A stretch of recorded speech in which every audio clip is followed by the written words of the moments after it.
Indeed, with great power comes great responsibility.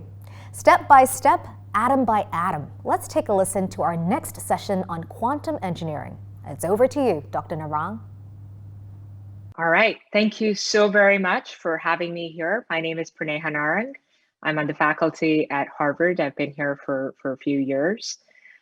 Prior to this, I was at MIT. I got most of my degrees at Caltech in California. That is before I decided to move to the very cold Northeast. I'm really excited to join you here virtually, of course. I hope as you're listening to this recording that you're healthy and doing well, and are really excited to hear about quantum engineered materials. Before I get started, I want to acknowledge that none of this work would be possible without the talented set of graduate students and postdocs who worked with me over my past few years here at Harvard, most of them listed here. And I'll give you some vignettes, some views of the work that we're doing, but I encourage you to look at our website, narang.cs.harvard.edu. If you're interested in more of the publications that we've put out in this space, and also to learn more from the talented team that we have here. Project areas in the lab span a very vast and exciting set of topics. So all the way from excited state dynamics, where we think about the non-equilibrium properties of materials and devices. This is where we think about materials and devices being away from their comfortable spot, right? So this is where you push them out of the couch to maybe being in a full sprint. How do they behave? How can we describe that from a theory and computation standpoint? And what can that do for us technologically? So those are some of the questions that we try and answer in this project area. Another area in my group is where we think about correlations and interactions in materials, okay? And this is a really exciting area because it brings to the forefront the quantum properties of materials. That is to say that there are correlations, which is as it sounds, there are interactions that are not just described by what is happening locally. There is something you need to invoke that is non-local, a global property of the system. A really good example of this, of course, is the behavior of topological materials, and I'll talk about that here in a few slides. There's a lot of exciting work going on as to how do we capture correlations in various quantum systems. And not only how can we capture those correlations, but also how can we describe their interactions with the environment. So what's happening within the quantum system and what's happening when it talks to the environment. So we're developing a lot of computational methods around this. An area that has really grown in my group over the past couple of years is the area of quantum information science. This is where we think about not only quantum computation, but also quantum network behavior, right? So how do we model, how do we simulate, and how do we emulate the behavior of interconnected and truly integrated quantum systems? This is something that we're putting a lot of effort towards, and this is also something that has since become a very big international initiative. And all of this, of course, near and dear to my heart, thinking about quantum materials, thinking about how many of these methods come together to allow us to use quantum materials as building blocks of technologies of the future. We take a very broad view of controlling and predicting quantum systems, so all the way from theories in quantum electrodynamics. This is where you treat the photon fields. You talk about light in its quantized form. You talk about matter in its quantized form. You talk about the interactions as being something that is truly a property of that hybrid system, not something that you can separate out. We develop methods in correlated electronic structure, and this includes methods that really allow you to capture strong correlations, but also things that allow you to describe systems that are not easily accessible with pen and paper theories. And where I'm going with that, of course, is that we're able to take these methods and merge them with GPU accelerated algorithms, for example, and run them on exascale computers. So we recently got a fairly big program to do exascale simulation of quantum materials dynamics on the Summit supercomputer, which I'm really excited, remains the most powerful supercomputer. So this is the nerdy side of me where, we're running on the biggest, baddest computers out there. Of course, as we think about the development of larger and larger quantum computers, it's natural to talk about hybrid quantum classical algorithms that would tell us something more about those very same quantum properties that we're trying to predict. And this is an area where developing classes, of course, of algorithms that are running on large classical and small quantum devices, and how do you merge those two things is important. And of course, this is an area where we've gone from maybe 100 or 1,000 people doing algorithm development to now thousands of people talking about it and being interested in it. So there's really an opportunity for open source development of many of these algorithms and many of these techniques. As we think about these methods, of course, the applications they would enable involve things in quantum networks, things in quantum computing, things in of course, distributed quantum sensing.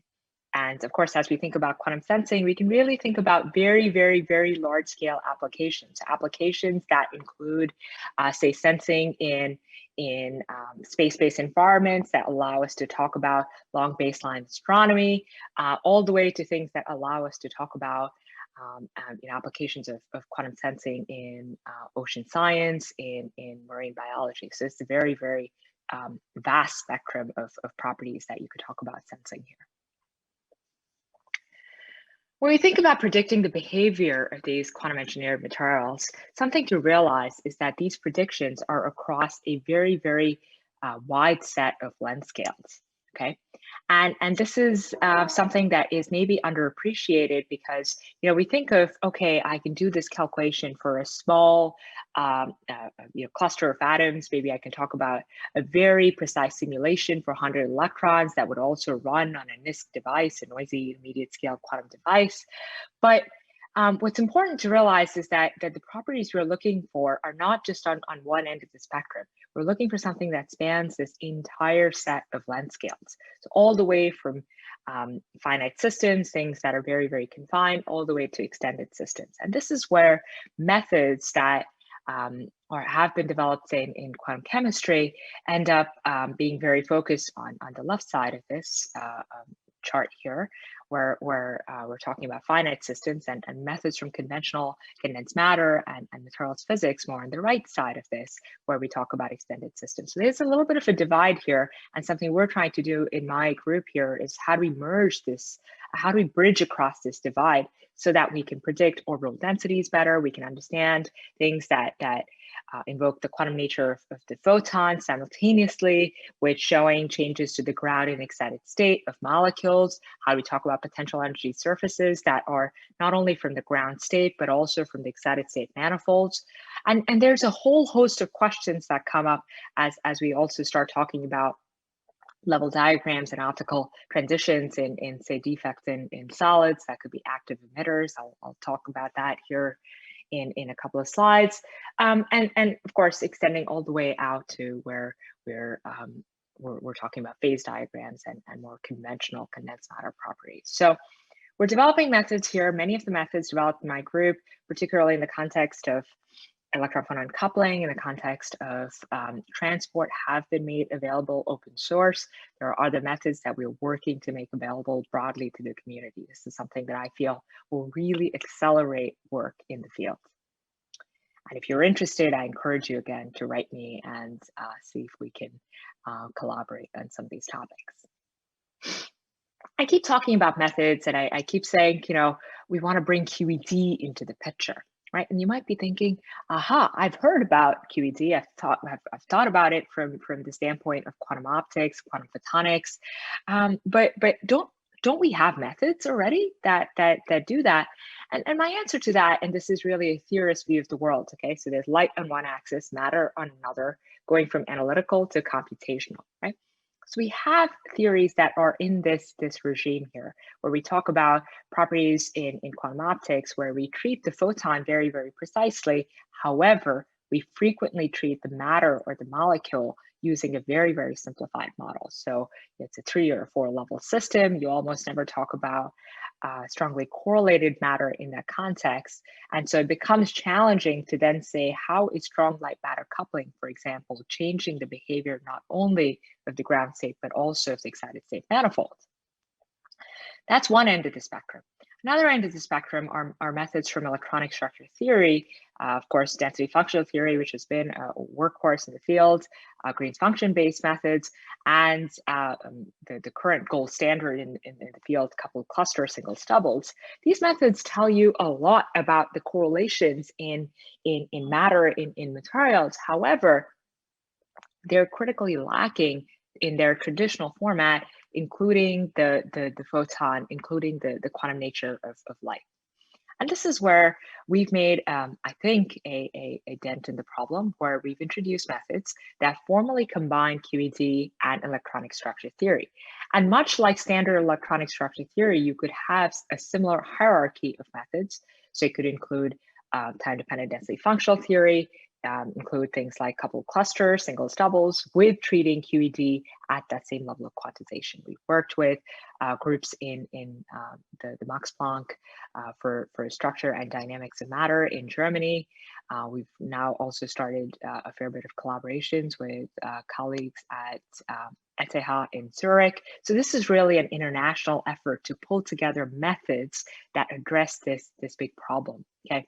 It was not something that an individual or a set of individuals could do. There are large teams developing methods that overcome these challenges, much like the early days of electronic structure theory, where it required a concerted effort from groups across the world to address these problems.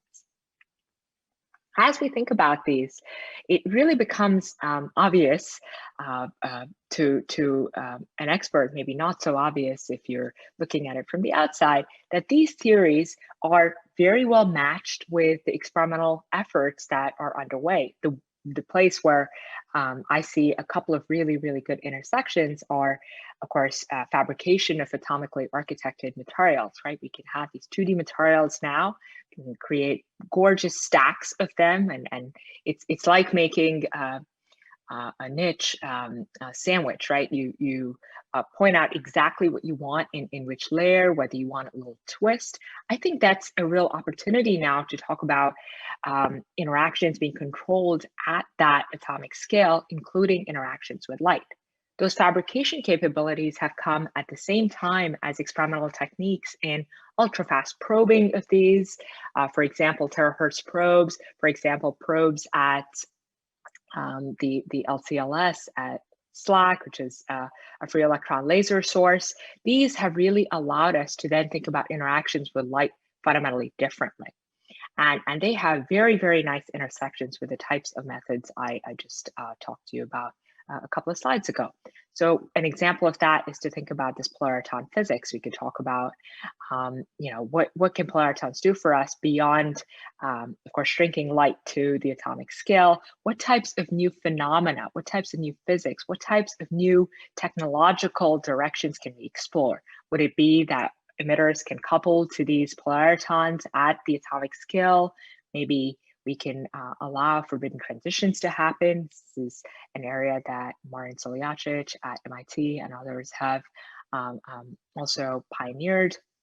How can we really start to think about these interactions in a way that new technologies become possible? So now is the right time to be asking those questions.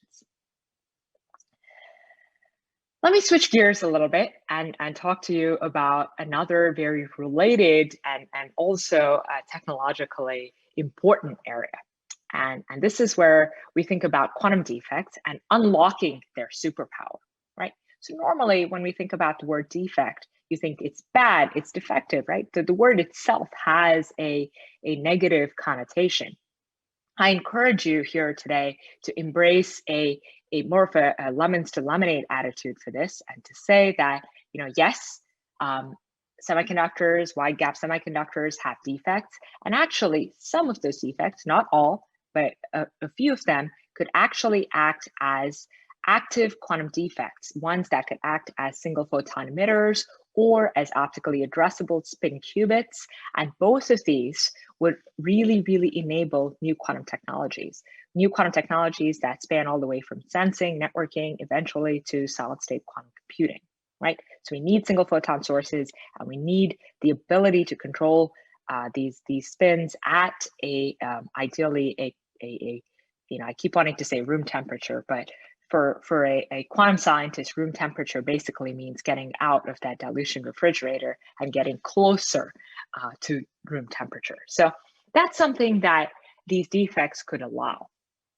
And some examples of where it's not only these single defects, but also how they couple with each other that we're designing, that we're predicting in my group is in thinking about how maybe these could couple on the length scale of tens of nanometers. This could be either in diamond, which is a very well-established platform, or in slightly new materials like hexagonal boron nitride, systems like the transition metal dichalcogenides, where you can really tailor this coupling, okay? And what you'd want to do is to take advantage not only of the electron spin, but also of the much longer lived nuclear spin. And this might allow you to enable architectures that you couldn't previously access. This might allow, for example, development of truly an important piece of quantum networks, which are these quantum repeaters, right? So this is something that would be a massive advance technologically.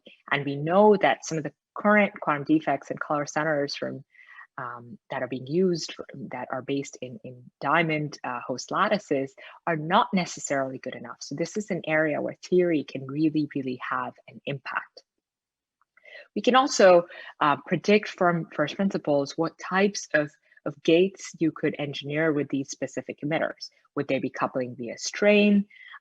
So you could think about optomechanical modulation. Would they be coupling via, say, coupling to an external Magnon mode, which is a collective mode in a magnetic material, right? So that would, now both of those would be different choices from a quantum architecture standpoint, but this is exactly the type of question that theory can answer. What would you do with one device? What would be the overall fidelities? How would you connect it with something else? Would there be a need for a transduction step? What would that look like? So we can make those predictions again using a combination of those theories that I talked about. So going all the way from atomistic theories all the way to master equation approach that maybe allows you to talk about the system not only as a closed but as an open quantum system. So okay, and just to add a little bit on this, and maybe a small plug for what we are doing here in my group. I was lucky enough to receive a few different grants around this, in particular an NSF Career Award, and more recently I'm part of an NSF Engineering Research Center that is focused on developing these quantum repeaters, eventually with the goal of a quantum network that is first a quantum network testbed, and eventually in the next 5 to 8 years, something that connects across cities. It might be harder for us at the moment to talk cross US, but maybe something that allows us to connect across the Northeast is within reach with these quantum repeater technologies. As we think about these quantum systems, as these quantum systems get bigger and bigger, they involve various components.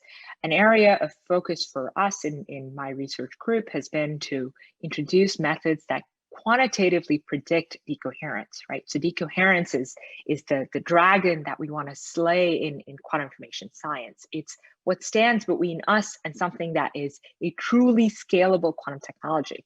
What would be impactful is to be able to predict some of the biggest causes of decoherence ab initio, so from first principles, and also to be able to mitigate those causes of decoherence, either with clever pulse sequences, either with ways of cleverly manipulating and presenting that quantum state there are various techniques, but all of it goes through this path of being able to quantitatively predict those decoherence phenomena. And that's something that we are really, really excited to be working on. In the last few minutes of my talk, I want to give you an idea of related, but perhaps also somewhat unrelated area that we're working in, which is in thinking about linear, nonlinear, and hydrodynamics in topological materials.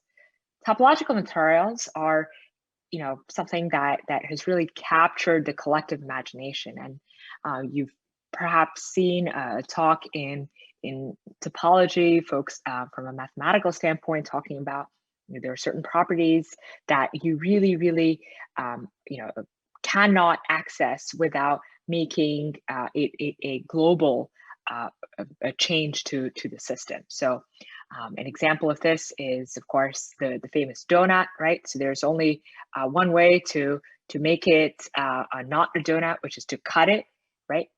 You can think about a more complicated pretzel and the fact that there might be more knots. So the only way to unknot it in some cases is to cut it, right?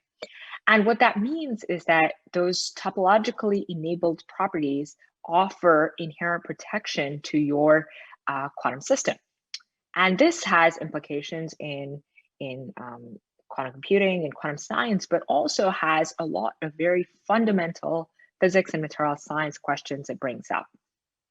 So, for example, as we talk about these topological materials, it's important for us to know, how do they behave under various excitations, right? So can we talk about excitation that involves temperature? Actually, it turns out that some of these, in particular class of topological materials that we've been working on, the Weyl semimetals, Weyl and Dirac semimetals being from the same family of topological systems, they have very extreme responses to temperature. They appear to have very, very interesting responses to electric fields, and far from what you would expect from a conventional semimetal, very far from what you would expect from something that was not topological.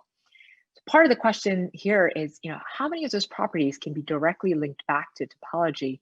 And more importantly, how can we use some of those properties, right? The fact that there is extreme response to temperature means that maybe some of these solid semimetals could make a better thermoelectric than some of the conventional thermoelectrics out there.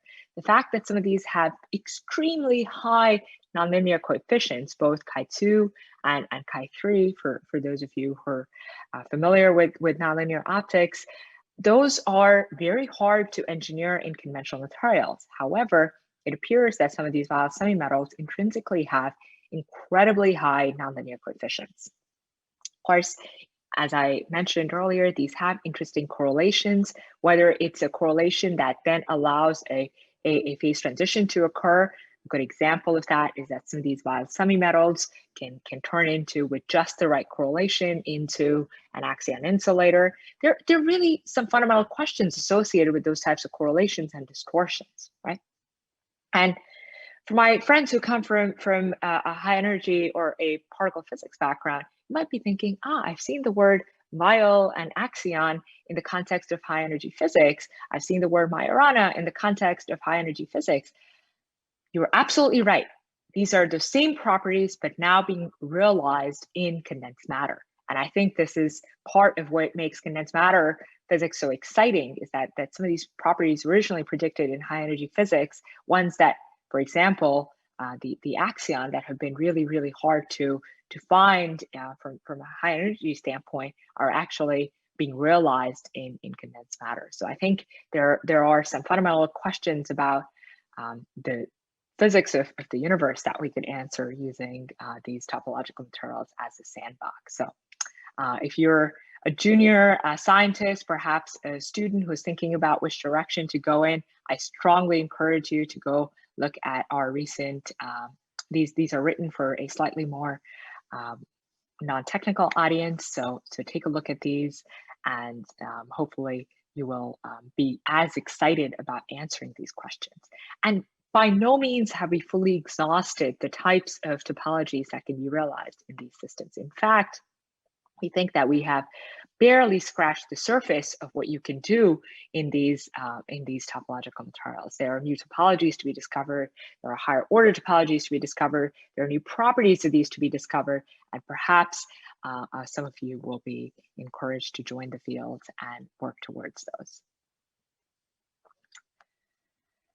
With that, I want to acknowledge some of the funding that we have received. I am in particular grateful to the Department of Energy for supporting, not only through and Energy Frontier Research Center, the PTL EFRC, but also from the recently funded NQI efforts. So thank you for supporting our work and for the DOE Insight Award that has allowed us again to start thinking about exascale computation of these systems.